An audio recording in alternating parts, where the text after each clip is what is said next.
The broadcast is now starting. All attendees are in listen-only mode. Hey guys, Joe Troyer here. Excited for this afternoon's webinar. Hey Alan, hey Albert, Barry, Bill, Bob, Brenda, Brian, Chris Hanna, Chris Swain, Chris Zimmerman. How you guys doing today?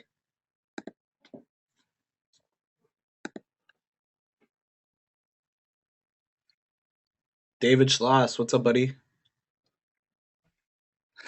Dustin Miller, round two. Good to see all of you guys on here. Can I get somebody to do a recording for me, a screen recording for the webinar? I just want to make sure that we have this recorded and we have a backup. If you can, just let me know in the chat. I would really appreciate it.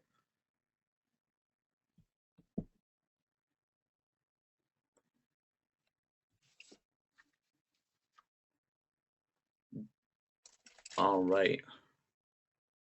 Terry and Doug, thank you guys so much. I really appreciate that. So guys, with us today, we have one of our own LLGE members, Jane Tabachnik, with us. Hey, Jane, how's it going? Hi, everyone. Really excited to be here. Thanks, Joe. Definitely excited for this one as well. PR is one of those topics that I've always been interested in, but I always had this bad thought about it, I guess. I thought it would be really expensive and more of a branding campaign that, could take, years to pull off. And Jane got in touch with me through Facebook and was showing me some of the cool stuff that she's been able to do with PR.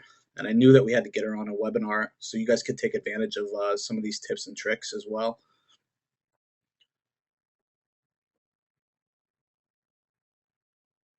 Gary says, Joe, great timing. I was on the computer doing a press release when the webinar started. Can't wait. All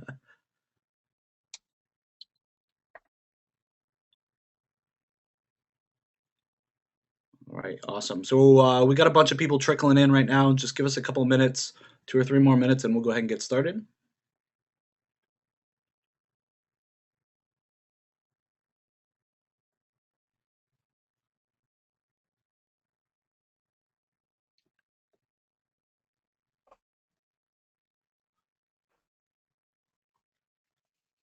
Hey, William, Tom, TJ, Tim, Thomas Brandt, Terry Rose, TJ, Susan, Steve Q, Steve K,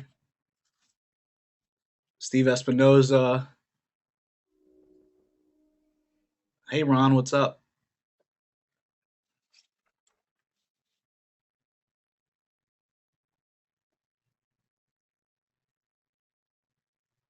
Yep, you got it, Chris.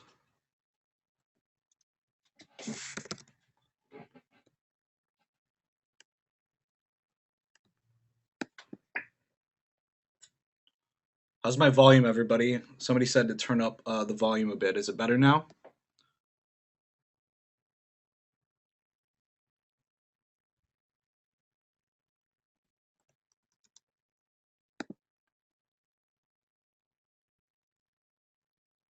Volume is good for me. Awesome.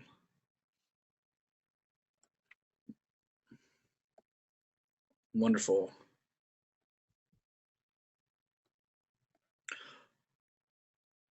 All right, guys, let's go ahead and get this thing kicked off. So those of you that volunteered to do the recording, if you guys would start the recording now, and if you guys could just send me a link afterwards, I would really appreciate it. So Jane, I'm going to hand it over to you. And guys, I'm going to be keeping an eye on all of your comments and questions, and I'll make sure to bring those up as they come in, okay? All right, Jane, we're good to go. Excellent. Okay. Public relations. So, as you can see, it's not what you say about you, it's what they say about you. And public relations is actually pretty easy to do. You're going to find that you can have a lot of success. I think you're uniquely positioned right now to get some great PR for yourself and your business. So let's have a look at that.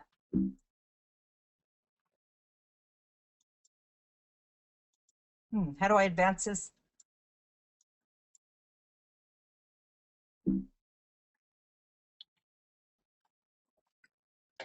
How do I advance the screen, Joe? Try the space bar. Okay. Nope. If you hover over one of the corners, there should also be a menu that pops out. There we go. Okay.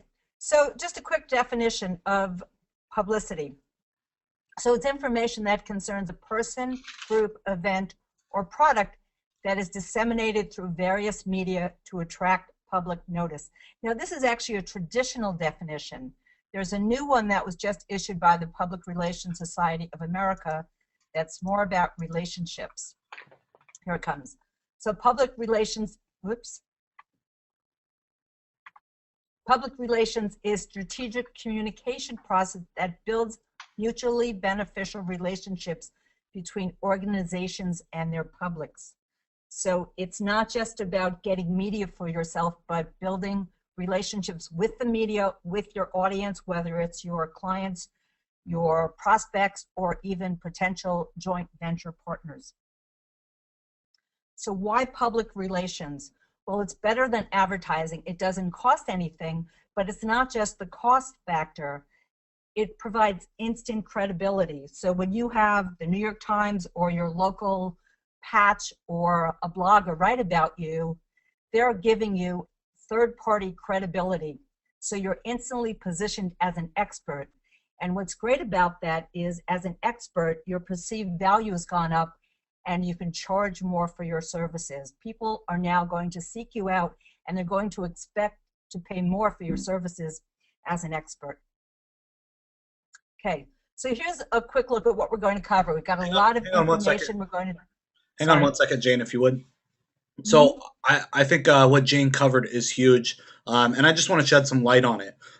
So I've told all of you guys over the course of our webinars that you guys should be focused on providing some, or be focused on finding some niches that you guys can take vertical, right? So by vertical, I mean that you're going to concentrate on a couple of different niches or one niche, and you're going to go into multiple cities with those.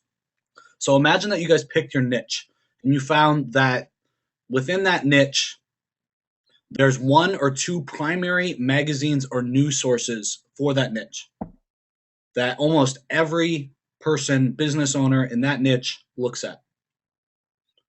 Imagine them featuring you as the expert for internet marketing. I mean, I can't think of a better way to advertise. I've just never really known how to do this. So I want to make sure that all of you guys tune in, pay attention, make sure you guys turn off your Skype and Facebook and all those other distractions. Let's give all of our attention to Jane as she walks through this stuff. Thanks, Joe. That's a great point, and we're actually going to talk about that a little bit later when we talk about building your media list. Okay. So just a quick snapshot of what we're going to cover. The intro to public relations, your unique media assets, and why I think this is the best point in time to be doing public relations, why the media needs you, how to pitch the media, how to find journalists that are already looking for stories, how to build a media list, and how to convert your publicity into high-paying clients. Okay, a couple of quotes just to frame this topic a little bit more. All publicity is good publicity, except an obituary notice. And from Bill Gates, if I had my last dime, I'd spend it on publicity. But what we're going to focus on today is how to do publicity at no cost or very little cost and still be very effective. So when we look at public relations or publicity, what the kind of stories that we could pitch are news stories, and what that could involve are human interest stories. So it could be local guy does good, local business hires new people, local business succeeds against the odds. I call that the against the grain story. And that's actually a great one for us because in this economy, you read a lot about the recession. And, you know, I live in a town where there are a bunch of empty storefronts. You may have seen that where you live as well. But we're helping clients succeed phenomenally. So that's kind of against the grain. And that's an amazing story. People are going to want to read that. Journalists are going to want to cover that and find out not all the minutiae of how and why, but just a little bit more about what we do and who we're doing that for and who's succeeding in this economy. And then trends that are happening, and there are a number of different trends that we can look at. They can be trends in the weather that you can tap into. We'll talk about that a little further. They can be business trends. They can be trends in entertainment. So there are a number of different ways that you can tap into public relations. So a quote that I love that I actually heard from Jeff Walker, I don't know who created this, but in the land of the blind, the one-eyed man is king. And I mention this because I really believe we're uniquely positioned to get public relations at this time. We've got the tools, thanks to Joe, to create incredible success for our clients in any economy. And we are ahead of the curve with inside knowledge, with people who are on the cutting edge. So we've got stories to bring to the media, and I'm going to tell you a little bit shortly about how I got some publicity based on this. So we can go to the media and say, this is what's happening. The public doesn't even know about this yet. Businesses don't know about this yet, and they need to know about this. This is what's happening. It's going to impact their bottom line, and we can be the ones to get the publicity for bringing this story out to the public and into the media. So in public relations, you have what I like to call timelines, and those timelines vary depending on the type of media that we're working in. Print publications typically have a longer timeline, or the longest timeline, because what happens is, in addition to sourcing stories, interviewing subjects, stories have to get edited, they've got to get grammatically checked, fact-checked, they've got to select the proper picture, all of that's got to get laid out, or typeset as it used to be called, and then sent to the printer to actually be physically printed. Then it needs to be distributed. So the print publications have the longest timeline. If you're looking to pitch them, you really need to know what their timeline is. It might be 6 months out for national magazine. For newspapers, obviously it's a shorter timeline because they print closer to, might be a weekly publication, it might be a daily. So you need to be cognizant of that. Online magazines they can have a long lead cycle depending on the type of stories they cover. They could also have two types of timelines. There could be the general interest stories, and they could have a breaking news section. So the breaking news obviously would be timely, and they would publish things kind of on the fly as they came in, or they saw that they needed to cover a story. And then with news sites, news sites would probably be mostly breaking news, but they might also feature weekly news or events. So you need to be cognizant of timelines. And something I didn't put on here, but I want to mention, is that many publications you've probably heard of editorial calendars. So they'll set out a year in advance the topics they're going to cover. And typically they post it on their website.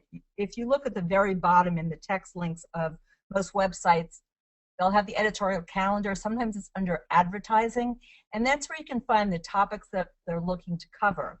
So that's one way to approach a publication. If you see they're looking to do a story on SEO, for instance, in November, you could pitch them on a story about SEO in time for their November deadline, which, depending on the publication, could be in June, it could be in September.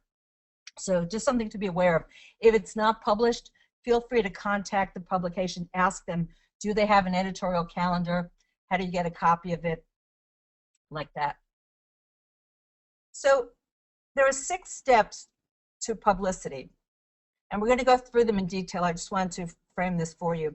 So there's the preparation on your end, getting ready for the publicity, the story idea or ideas, having a media list, who you're going to pitch it to, the actual pitch, the content creation, which could be the article or the interview, and then converting your media coverage to paying clients. So in your approaches to publicity, there are a couple of different ways you can go. Before the preparation, I just want to give you an overview of this. So you've got press release distribution. That would be when you write a press release and you distribute it. You pick the story, you pick the distribution channel or the target market, and you distribute it. That would be a traditional press release. Then there's Google News.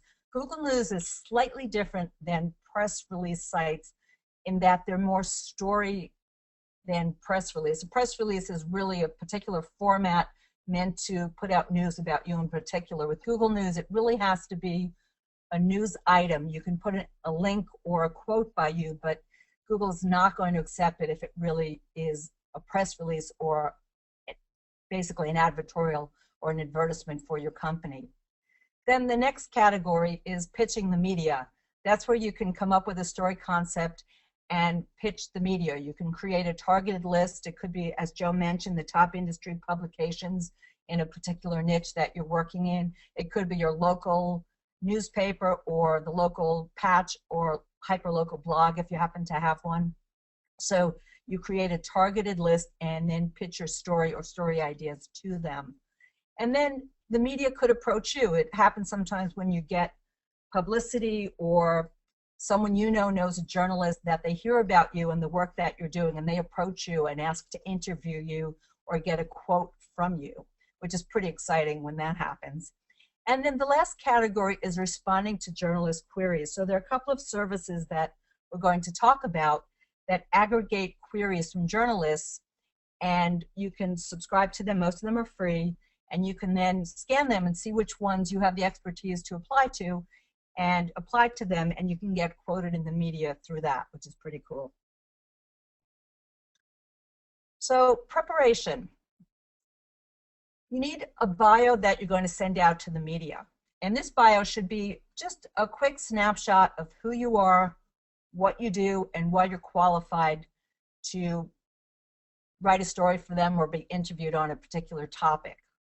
You'll also need down the road an author's bio box. If you've submitted articles to one of the e-zine sites, you've probably used that, but publications also have particular formats. They may say only one sentence, or they may want to write it for you, but be prepared to have that. You want to have a nice headshot, and you want to consider having a press or a media page on your website.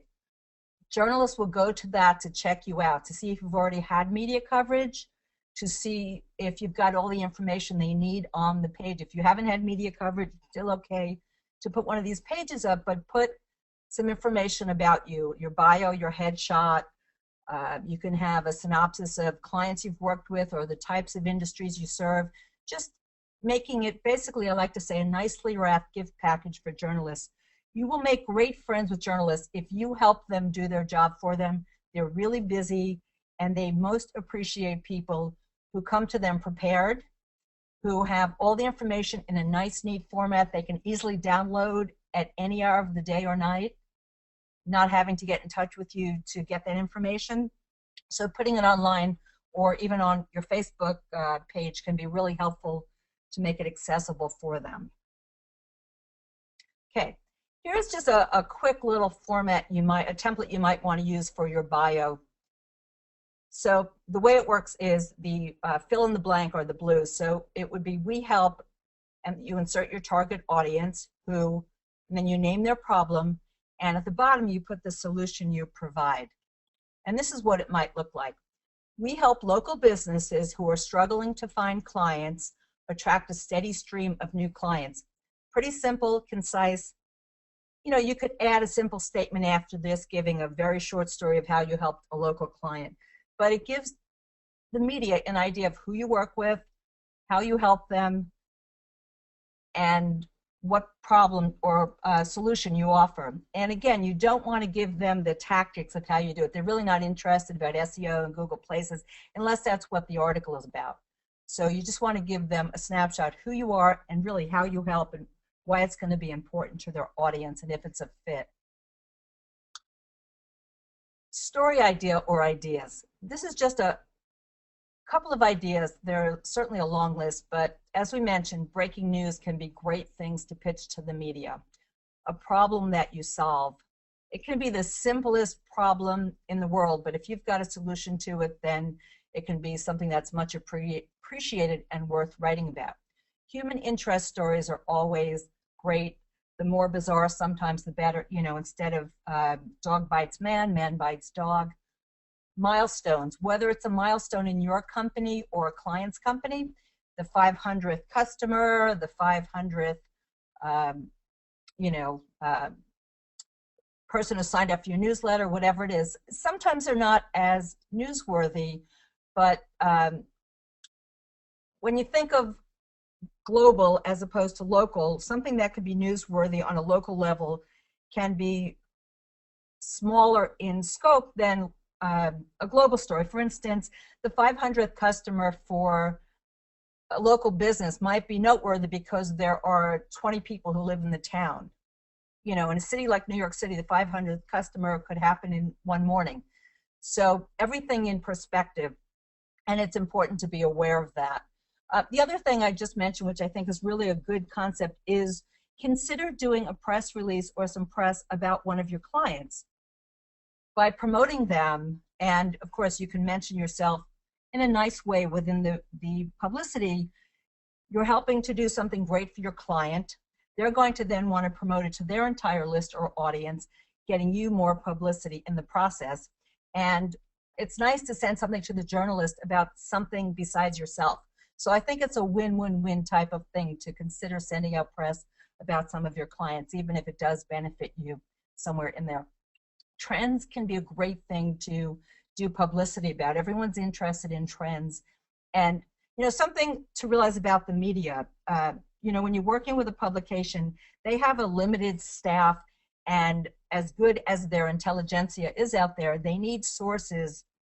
They need sources like you. So they may be aware of some trends, but they may not be aware of all of them. So by bringing a trend to their attention, noticing a trend, discovering the trend, identifying it, naming it, you've got some great story ideas. And something that you can incorporate, the last point I have on here is data. Data is a really, really great thing to include in press releases or in stories. The press love data. It's very sticky. It's easy to repeat, to share. It's great if you visualize it, if you turn the data into an infographic or some kind of a simple pie chart. It's a great addition to your press release or to your story. And you know, data is really easy to create. If you take, for example, the survey that Joe sent out for this webinar, that could easily be turned into a story. So you can easily create your own data by doing a simple survey. You can use SurveyMonkey. You can do them on LinkedIn. You could do one on Facebook. The tools are there. No one's going to ask you how many people you surveyed. You know, you're not Nielsen, so that's not going to come up. If you do survey a large sampling, you might want to state you've surveyed 500, 1,000 people to get the statistics, but that really isn't what's important. Having the data is what's interesting and what's going to be really sticky. I mentioned before going against the grain. Any kind of story about someone who is succeeding when no one else is succeeding, who is doing something different when other people are struggling, is a really good story. Philanthropy always makes a great story. A company donating to a local charity, hosting an event for a local charity or kids group. And again, that's another category of win, win, win. And events make great stories. So you could be hosting a webinar. You could be hosting an event for your company, for your clients. You could be giving a talk. You should issue press releases for all of those. And the interesting thing about press releases, once you set up your press room on your website, you can post the press releases that you issue onto your site. You should also send them out to your clients. So your clients don't necessarily see a difference between a press release that you issued or a press release a company issued, you know, if you hired a PR firm. So if you have your press release on a press site, you might send them the link to the press release sitting on that press site. It looks really impressive that you've got a press release there, and they're not going to see a difference that you put it there or it was generated in another way. So it's a great thing to share. Don't be bashful about sharing your good news and the press releases that you're issuing with your audience. It's just another way to stay in touch with your prospects and your clients and to make you look like you're an active, dynamic company. And it may jog their memory that you did a great job for them and they had someone to refer to you and may get them to take action.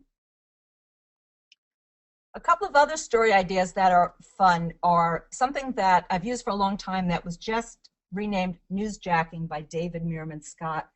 And what that is making a comment or a pitch based on a story that's in the news. So the Olympics could be an example of a story that you pitch. It could be maybe you have a training within your company that you think is Olympic-like. So you can talk about using Olympic strategies to motivate your staff or something like that. So basically, it's hijacking a news story and turning it into a pitch. You can tag on to something about celebrities. You know, if a celebrity got a haircut, for instance, it may sound silly, but if you've got hair salons or spas as clients, It can be a great thing to talk about turning into a trend, into, you know, something that your salon is doing around short haircuts, how you help women get over the trauma of cutting their long hair after many years of keeping it long. You know, you can really have fun with it. I think we spoke about what's trending. Those can be great things to tie stories onto, to tie statistics onto. And then my favorite, I think, are holidays. So there are your typical holidays such as Christmas and Valentine's Day and Labor Day, but there's actually a calendar of probably 10,000 different holidays. It's called Chase's Calendar of Events. And there's also a website that lists a number of these kind of obscure fun holidays called, I think it's called Brownie Locks. So you can actually do a pitch to a journalist around maybe Secretary's Day. You've probably heard of some of these. I call them Hallmark holidays, but there's Secretary's Day, there's National Book Lovers Month. So you can issue tips around these type of holidays. So for example, say you are an accountant or you have a client who's an accountant. It could be, you know, National Fitness Month. You could talk about the 5 ways that you can deduct fitness from your tax return, or how a company can put in a fitness program and get a tax break on that. So again, you need a little creativity to work with these holidays, but these are kind of low-hanging fruit. The holidays exist. You'll have a lot less competition than if you were trying to pitch a Valentine's Day or Christmas story. And just like with content, you know, you probably hear a lot about content marketing. Content is king. The media is always in search of stories and things to fill their publications with. They could be fun and wacky. It's a nice break from some of their straight news, but they're looking for these kind of things. So don't be afraid to pick something that may seem a little bit wacky and fun. They might just go for it. Okay, so building your media list. So when it comes to media, there's really any number of properties, but we'll start with newspapers. You've got national, local, international, magazines, both print and online, and as well as trade magazines. You've got blogs, hyperlocal sites such as The Patch, or in my town we have something called BaristaNet, which covers about 5 local towns. You've got radio, whether it's traditional radio, blog talk radio, and then you've got social media. So your media list could have a mix of all of these type of sources that you could be pitching to. You could create a really nice targeted list for yourself, and I'm going to give you a couple of tools to help you build that list that you could be pitching to. And it's kind of nice because radio could be an interview with you that's live that ends up being a podcast or MP3, and your newspaper, magazines, or blogs could be in print, so you can get a nice mix of a way to reach out to your audience or your prospects. So when it comes to doing the pitch, you really want to do your homework. So it's not just a question of finding the right publication. You need to find the right journalist that covers your topic. If you don't know what they cover, go through the publication. You can do a search under a topic or keyword to find out. And if you really can't find it, then reach out to the editor or the editing desk and ask them who covers small business news, who would be the right person to contact. They're there to be helpful, and they're there to source stories. So don't be afraid, but don't do it before you've done your homework. And the other thing, you know, journalists are, I like to say journalists are people, but again, you want to be prepared. When you pitch a journalist, it's great to follow up, but you don't want to say, did you get my pitch? You just want to say, I'm following up on the pitch about XYZ. Let them know what you've pitched them and you're following up. But don't say, did you get my pitch? They get 100,000 pitches and they may not remember, so help them out. Tell them who you are, what you've pitched, and just see, you know, if they've had a chance to look, if they need more information, and just respect their time. Ask if they have a minute to speak to you. Again, you can create great relationships with journalists, but you have to be respectful of their time and come prepared. And as I spoke about before, know their editorial calendars and timelines. If they're not posted online, go ahead and ask them. They'll appreciate that you're asking and doing your homework. And you know, when you pitch them, be really concise and clear, whether it's in writing or verbally. You want to really just put out your pitch, who you are, and use as few words as possible, but communicate the value that you want to bring, and you really want to spell check it. I know you may find typos in the New York Times, but there's nothing more off-putting, especially if they don't know you and haven't worked with you, than finding a spelling or grammatical error. And so before you do it, maybe you want to print it out and proof it if that works better for you, have someone else look it over, but it's just really important to do that. And then, in terms of establishing your credibility, if you haven't gotten press yet, you can just tell them a little bit about what you do. You can tell them the clients that you work with. The other no-no that you really don't want to do is say, here, check it out on my website. No journalist is going to go on a fact-finding mission. Put a short, sweet paragraph in your pitch, everything there, and say the expanded version of my bio is on my website. You can have a link to it, but don't expect them to go do that. They're not going to.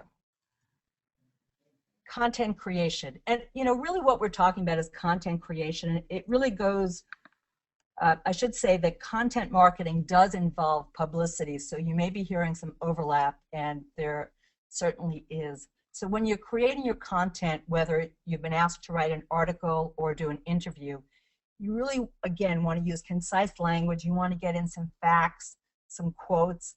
You want to try and speak in sound bites. And, it takes a little bit of practice. If you tend to be a little bit verbose in your speaking, you may want to write yourself some bullet points so you're prepared. And just try and train yourself to answer fairly concisely. Let them ask you to elaborate, but you don't want to go on in a long-winded fashion. It's not that attractive. Sound bites are great because they can be quoted and requoted and shared. So it's something that takes a while to learn, but again, possibly writing out and having some bullet points can help get you to that point. Data, I think I mentioned. Data is a great thing to include. You can certainly find data online in a number of different sources. If you do a Google search for the kind of data you're looking for, or do a search for studies or surveys done on a topic, you should be able to find something good that you can use. If you can't find it, you can go and create that. And again, I mentioned the editing. I can't stress that strongly enough. Doing a good job editing, and there's nothing wrong with either having a friend edit it or hiring someone to edit a piece. Most publications will help you with the editing. That's what they have editors for, but you want to submit as good a piece as possible, especially the first time you work with them. You want to leave a good impression and make it inviting to work with you again the next time. Oop. Okay, so converting media to paying clients. So this is the story that I just had published in the New York Enterprise Report. So a quick background, this is a publication that goes out to about 100,000 New York City businesses. Business owners and CEOs make up about 75% of the people who read this publication. It's a really nice print magazine as well as an online publication. I have written for them before, but it's been a couple of years. But as I was thinking about the work that we do, I thought, these changes coming to Google are something most business owners aren't aware of, and they really should be. So I sent a note to the editor, who I haven't, again, spoken to in like 3 years, and said, there are these changes coming, and I think it's really important that business owners know about them. I'd love to do a piece on it, and here are 2 other pieces that I'd like to do. I heard back from her immediately, and she said, I'd love you to cover the article on Google Places, and the other was on content marketing, which I also sent her draft on, and I'm not sure if that's actually going to go live. But this piece got fast-tracked to the current issue, so this is a print magazine that actually prints pretty close to when it comes out. This just happened last month. So they then came back to me after I submitted this article and asked me to include one next month on mobile marketing and mobile SEO. Now, I'm not an expert in that, but I didn't hesitate to say yes. I'd be thrilled to write it. And you should think about that as well. In your network, you know enough people to interview to put together a great piece on a topic. So I would never say I'm an expert in something that I'm not, but I felt confident that I could write a piece on mobile and was thrilled to be asked. So I'm in 2 issues back to back of this publication. Enough about me. I just wanted to share that it's pretty easy to do this. So how do you convert this to paying clients? So the reason I copied this for you to see is this is the beginning of a great mailer I'm going to send out to a number of prospects. I'm not sure I'll use the report cover, but I might, and I would probably Photoshop it and put my name with my article byline on it so it stands out. But as you can see, I've got the article here. I would send them with a nice cover letter. Instant credibility, instant expertise. They're going to see that you know exactly what you're doing in this area and be instantly drawn to working with you and to paying a higher price. So you can also post this onto SlideShare. Obviously, you'd want to use some good keyword tags and optimize it so that people could find you, but you can put it on SlideShare, on LinkedIn, you can put it on Facebook, mail it out to all your prospects and clients. Don't forget your mom. So you really want to maximize what you have in this report. And then the way that you continue to maximize this is you can then leverage it to get some other publicity. And that's exactly what I did. After this report, this article got accepted, I contacted someone whose e-zine list, I've been a subscriber for a while, someone who works with a number of small to medium-sized businesses in New Jersey. And I know them. I knew they would read my email. I just sent, hi, love to catch up with you. Let's do coffee. And by the way, there's something going on I think your clients would want to know about. I just got an article in the New York Enterprise Report on it. Would you like an article? And they said, of course. So I've got an article going into their next newsletter, and possibly I'm going to do a webinar for their target audience with that. So that's the way that you start to leverage this with other publications. Of course, you would add this to the media room on your website and put it any place that you could possibly think of posting it. Tools and resources. Okay. So here are some of the tools that I use to both find stories as well as to track stories that I've placed or terms that I'm tracking. So Google Alerts. Free service you can set up for any keyword. You should be tracking your own name, your own company name with the Google Alerts. You can set up as many alerts as you like and have them delivered to your inbox daily, weekly, whatever schedule you like. Topsy is similar to Google Alerts, although I think it does a wider search, including Twitter. And then you can use the What's Trending feature on Twitter or on Google to find out, I think Yahoo also has one, What's Trending, and to incorporate that into possible story ideas or themes that you could tie into. So in terms of finding reporters that are looking for sources, you have Harrow, which is Help a Reporter Out. That's Peter Shankman's list. If we have time at the end, I'll tell you a story about that. There's Reporter Connection. SourceBottle is based in Australia, but I believe they have some international queries. Those are the free ones. And then paid services include ProfNet and PR Leads. So if you subscribe to these services, you will get an email saying that there are journalists looking for stories on XYZ topics, and you just scan them, see which topics are applicable, and you can send them a pitch. Again, the same rules apply as pitching a journalist on your own. You want to give them a concise bio that establishes credibility, and you can give them a link to your site, but don't expect them to go look things up. So make sure you've got a self-contained email. You might even give them a quick one-sentence quote or response to their queries, so they first of all know that you have the expertise, but if they're on a short deadline, they might just take your quote and run with it. So don't be afraid to give them something really good and juicy that demonstrates your expertise. The other thing I just want to say about this is you may want to check the person or journalist that is putting in the query. Some of them are really small publications, and while some people would say no press is press you should turn down, you have to evaluate whether it's worth your time to take the time to write a piece or do an interview.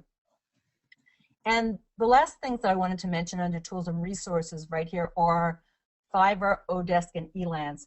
You really can outsource every aspect to your public relations, and some of it can be done really affordably. I've had some nice press releases written on Fiverr, on Odesk, on Elance. I've had people do some research to help put together media lists. I'm not saying you have to do that. You certainly can do all the parts of publicity yourself, but you certainly can also find people to help you with that on a regular basis, as I know we're all time crunched. Hey Jane, do you have an example of all the stuff that you send, the bio and everything else that maybe you could share with people?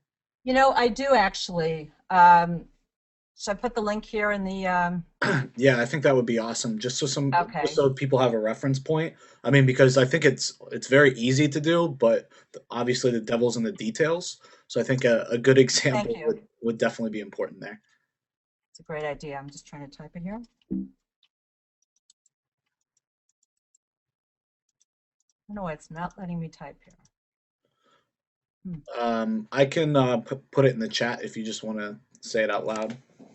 Um, I don't know the exact link, but if you go to instantpressroom.com under the demo sites, Uh-huh. you would see one. The one Okay. for the real estate agent, I think, is the most complete there. I can send it later. I'll send you the exact link later. Okay, so we'll just include it in the resources for you guys when we put up the replay. Okay, that's great. Thanks, Joe.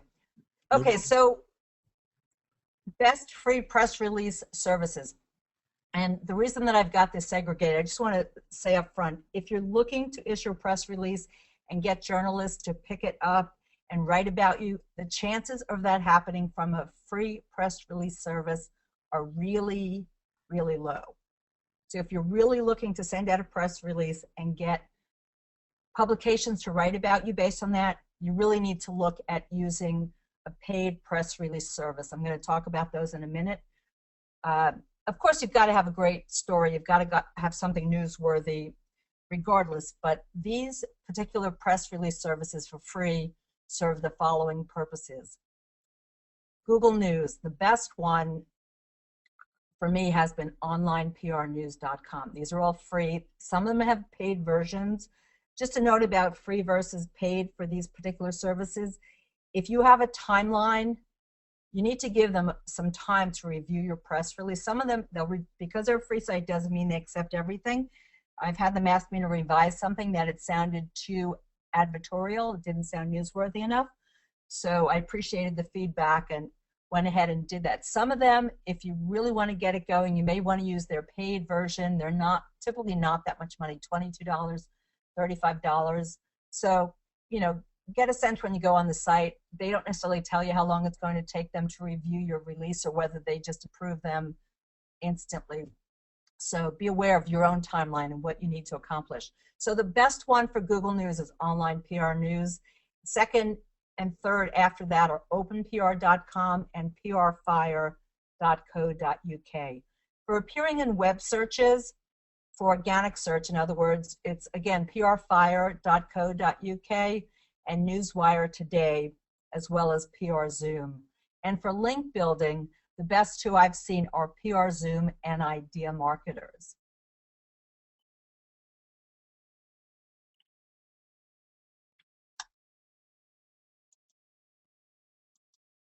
Okay, in terms of paid press release services, there are a number of them out there.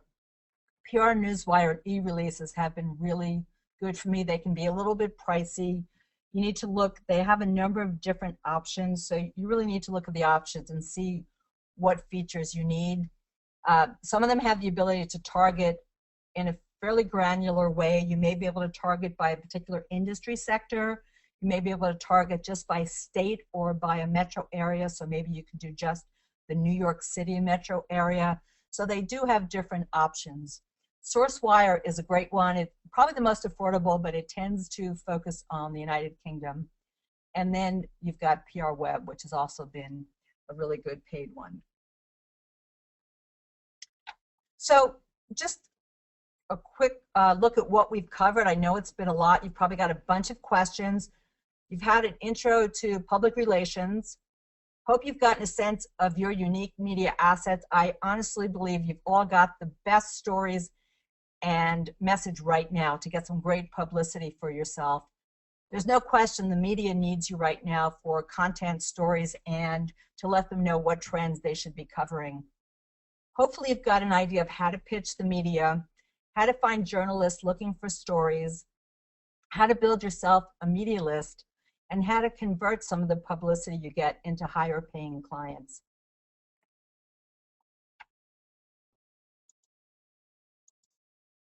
So thank you. questions? Awesome, Jane. This is very enlightening for me for sure. We definitely have some questions. Let's go ahead and jump through some of these. Dion says, "Will we get the actual URLs for the tools and resources?" Yeah, Jane, if you could Yes, just provide those with me or to me, I'll make sure and I include those in the members area for everybody. Not absolutely. not a problem, Dion. Chris Hanna says, "Would she be able to PDF the article and send it out to those networks too?" I'm not sure what he's referring to. Maybe you You know. know, I have to tell you, I am not a fan of sending things out in PDF. Okay. So there are some organizations that won't take attachments. So what I often do is you can ask them actually how they like it if you have that opportunity, but I would enclose it in the body of the email with a link to an online. You can put the PDF online so they can access it via link. Okay, great. Is there a minimum length of a release? Yes, that's a good question. So the standard you want to have on a release is to try and keep it to one page, kind of like a resume. But I don't know the exact number. You probably want to have between absolute minimum 250 words, probably between 250 and 500. There are a number of different press release templates online that you can find. I can add one to the list of resources as well. I'll give you a press release template that you can use. And there's a slightly different version for online as opposed to print press releases.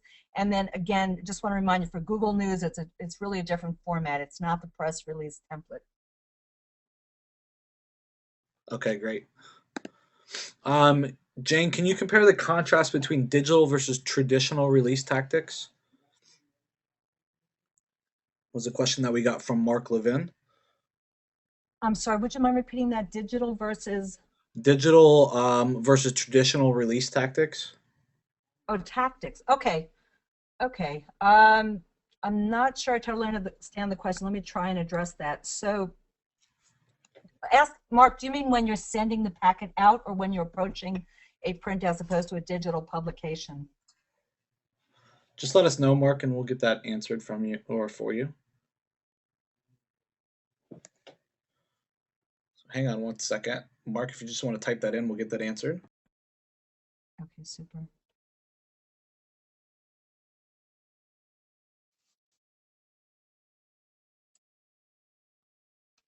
All right. So Mark says digital versus print publishing. Not really sure that Okay. question's very specific or Jane, Okay, so but yeah, I'm not exactly sure, Mark, but basically when you have a digital versus a print publication, the print typically has a longer timeline. In either event, you really want to try and understand the timeline or the lead time a publication needs to get a story from you, go through the editing process, and get it into either a digital format online or in print, in the whether it's traditional print or now we have magazines showing up on our iPads. So there are new mediums that are arriving all the time. So you really just need to know on a case-by-case basis. When it comes to the press release, there is a slightly different format for the press release that you submit to an online versus a print publication, one that you're mailing out. But you can send a press release. You don't need to print it out and physically mail it to a print publication. You can send them the online format if you're emailing them. So I hope that answers your question, Mark. awesome. Otherwise, essentially the information is the same. Your bio would be the same. Your, all the other information about you and the story would be the same. It just comes down to their lead times and, their format. So you really got to ask them on an individual basis what it is they're looking for. And they'll often tell you, sometimes they'll have story guidelines for guest editing or guest blogging. We look for stories of this length, and this is what your author bio length should be, and we need a picture of this size. So, they'll let you know. Awesome. So Mark says he got it. Thanks. Okay, good. um, so I guess Barry's talking about press releases. He says, how many links do you include in your releases? And how You do know, you that's a, handle the specific sorry. anchor text and related target URLs? Okay, you know, that's a great question. So a number of the free press release services often only allow you, it could be one text link and one image.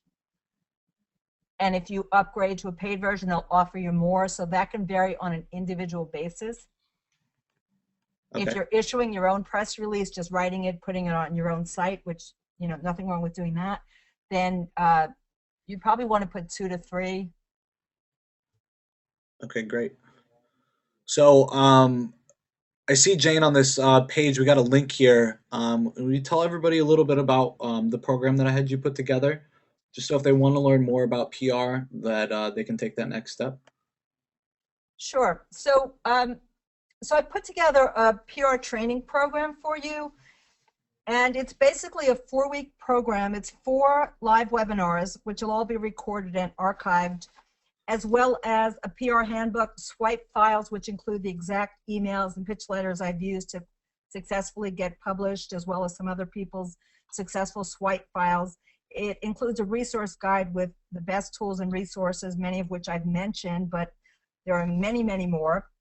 And then a bonus of 20 fill-in-the-blank press release templates for all different scenarios, from whether you've got a speaking engagement, you're offering a free tips guide, an ebook, that kind of thing. So basically what you'll learn are the A to Z's of public relations, which press distribution services are the best. We've covered most of that. The best free publicity tools and resources, how to leverage your publicity, more about how to use outsourcers to help you with your public relations, how and when to contact a journalist and what to say, what not to say, and basically all the knowledge and resources you need to be your own public relations department, and how to set up and generate a steady stream of publicity, as well as creating a unique publicity action plan and your own targeted media list.